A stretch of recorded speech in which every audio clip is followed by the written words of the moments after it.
Hello, good morning everyone. और मेरे प्यारे प्यारे बच्चों, आप सबको भी मेरा गुड मॉर्निंग। कैसे हैं आप सब लोग? आशा करती हूँ अच्छे होंगे। मैं सीमा मैम आपके सामने लेकर आई हूँ आज कबीरदास। कबीरदास हमारा काव्य खंड का है, इसे हम क्लास में करा चुके हैं। ठीक है, अब हमें बताना है कि हमें ये लिखना कैसे होता है कॉपी में। कॉपी में कैसे लिखना है या हमें एग्जाम में कैसे लिखना होता है। कॉपी हम बनाते हैं, आधे बच्चों को समझ नहीं आता। ये video 9th 10th 11th 12th वाले सभी बच्चों के लिए महत्वपूर्ण है या उपयोगी है, ऐसा भी बोल सकते हैं। ठीक है, तो हम आपको आज बताएंगे कि हम जीवन परिचय कैसे लिखते हैं, व्याख्या कैसे लिखते हैं, संदर्भ, प्रसंग, काव्यगत सौंदर्य हमें कैसे लिखना होता है। क्योंकि बच्चे समझ नहीं पाते हैं, और जो बच्चे 8th से सीधे 9th में आते हैं उनके लिए बहुत ज़्यादा ये टफ होता है। उन बच्चों के लिए ये बहुत ज़्यादा उपयोगी क्लास रहेगी। तो आप इसे देखते रहिएगा कि क्लास में क्या क्या बताया जा रहा है। ठीक है, तो आज हम आपको बताएंगे लिखने का तरीका कि हमें एग्जाम में या अपनी नोटबुक में कबीरदास के जीवन परिचय को या व्याख्या, संदर्भ, प्रसंग कैसे लिखना होता है। ठीक है, हम दिखाते जाएंगे। अगर हम साथ साथ लिख के दिखाएंगे तो वीडियो बहुत ज़्यादा लंबा हो जाएगा, इसलिए हमने पहले ही लिख लिया है और अब हम दिखा रहे हैं। और आप लोगों को भी ऐसे ही लिखना है जैसा हमने लिख के दिखाया है। ठीक है, ये जीवन परिचय है यहाँ पे कबीरदास का। ये हमारा एक दृष्टि में यानी शॉर्ट में वन लाइनर क्वेश्चन के रूप में दिया जाता है, जो पॉइंट टू पॉइंट है। जो हमारे से कोई क्वेश्चन पूछे उससे फटाफट जवाब है ना, एकदम मुंह से क्वेश्चन निकले और हम फटाक से आंसर दे दें, उसलिए ये दिया जाता है। ठीक है, ये आप इस तरह से भी लिख लेंगे। इसके अलावा हमारा शुरू होता है फिर जीवन परिचय। एग्जाम में अगर इस तरीके से लिखोगे तो आपका एक नंबर भी कोई एग्जामिनर नहीं काट पाएगा। बच्चा 10th हो, 12th हो, 11th हो, कोई सी भी क्लास का हो, 9th का हो, है ना, जीवन परिचय इस तरीके से लिखेगा तो कोई एक नंबर भी आपका नहीं काट पाएगा। तो आप देख लेंगे, हमने ये ऊपर डाल दिया है काव्य खंड कॉपी में बनाने के लिए। और एग्जाम में भी जब आता है तो हमें वहाँ भी काव्य खंड, गद्य खंड, पद खंड, संस्कृत खंड ये डालना होता है, तभी एग्जामिनर को अच्छे से पता चलता है। तो काव्य खंड डाल देंगे, पार्ट 1 डाल देंगे, कबीरदास का जीवन काल। ठीक है, हम बोलेंगे नहीं, अब देखते जाएंगे। आप इसी तरह से इसे लिखते जाना। ठीक है, देख देख के ऐसे ही इसमें से आप लिख लेना।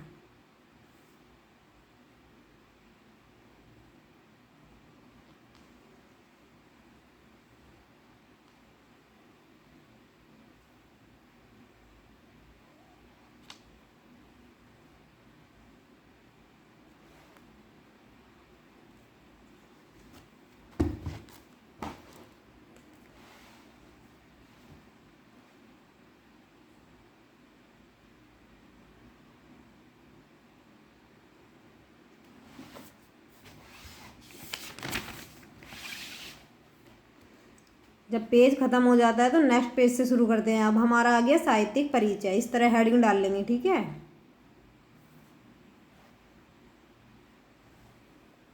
अब फिर हमारी आ जाती है कीर्तियाँ।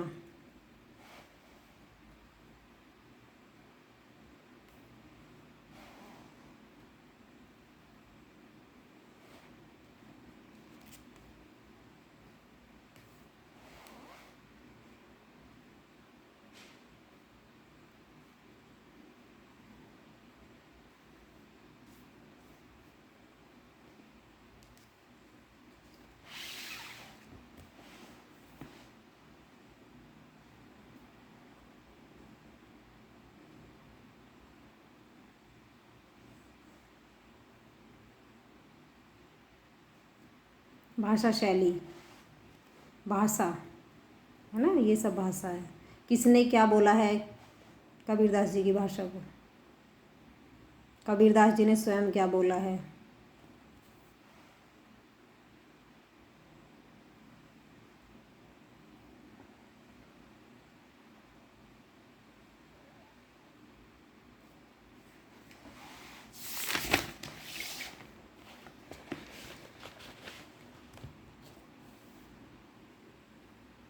हिंदी साहित्य में स्थान। ठीक है, ऐसे ही हेडिंग आप डालते जाएंगे ब्लैक पेन से या कोई भी हाईलाइट कर देंगे। यहाँ हमारा जीवन परिचय खत्म हो जाता है कबीरदास जी का। आपको इसी तरीके से लिखना है बच्चों। ठीक है, इसके बाद हम देखेंगे कि व्याख्या कैसे की जाती है। ठीक है, आप जो हम व्याख्या को पढ़ते हैं, कबीरदास के जो दोहे हैं या साखी है हम उन्हें पढ़ते हैं ना, तो उसमें से कोई भी एक आ जाती है एग्जाम में, और कॉपी में तो 3-4 करनी होती हैं।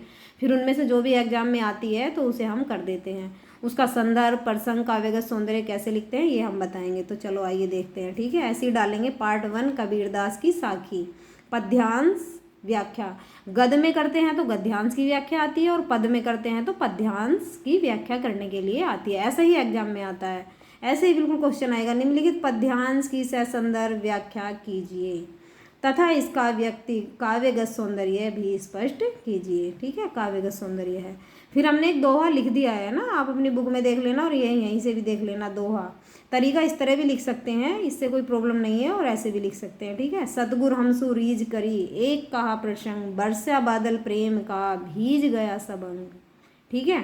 तो ये कह रहा है कि जो ये दोहा है, जो ये साखी दी हुई है, इसका संदर्भ, प्रसंग और व्याख्या और काव्यगत सौंदर्य लिखिए। तो अब देखेंगे, ठीक है। ये हमारा आता है संदर्भ, हम इसे बोल के बताएंगे। संदर्भ हम लिखते हैं, प्रस्तुत साखी हमारी पाठ्य पुस्तक काव्य खंड के साखी शीर्षक से लिया गया है या उद्धृत है।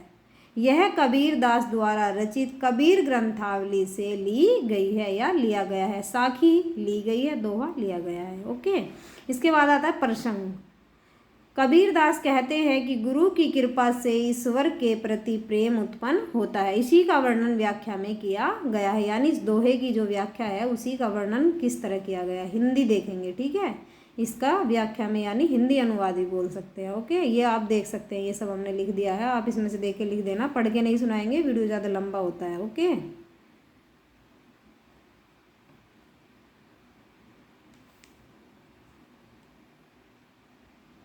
आप यहाँ से नोट कर लेंगे। इसके बाद आता है काव्यगत सौंदर्य, ठीक है।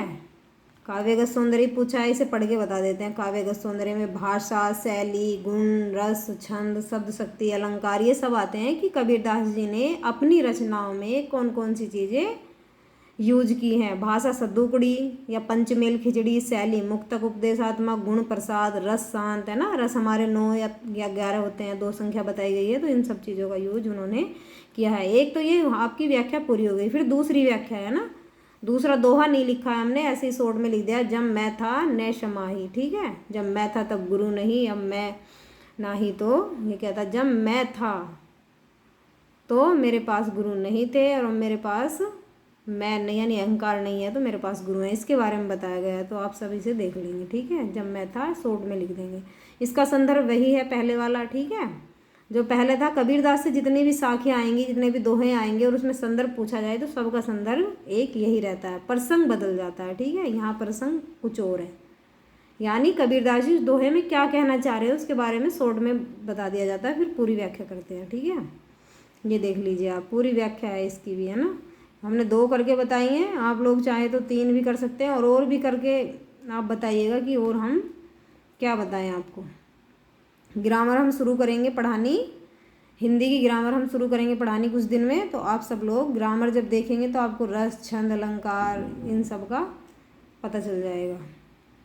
ये हमारा यहाँ पे काव्यगत सौंदर्य आ गया। अब दूसरी व्याख्या का काव्यगत सौंदर्य, ठीक है। लिखने का ये वाला तरीका भी सही है ना, एक साथ लिख दो सीक्वेंस से, ठीक है। भाषा, शैली, गुण, रस, छंद, शब्द शक्ति, अलंकार, और उसके आगे इन सब के नाम लिख दो। तो आप सब लोग ऐसे ही अपनी नोटबुक बनाएंगे और वीडियो को पूरा अंत तक देखेंगे, बीच में गैप नहीं करेंगे, वीडियो को पूरा अंत तक देखेंगे।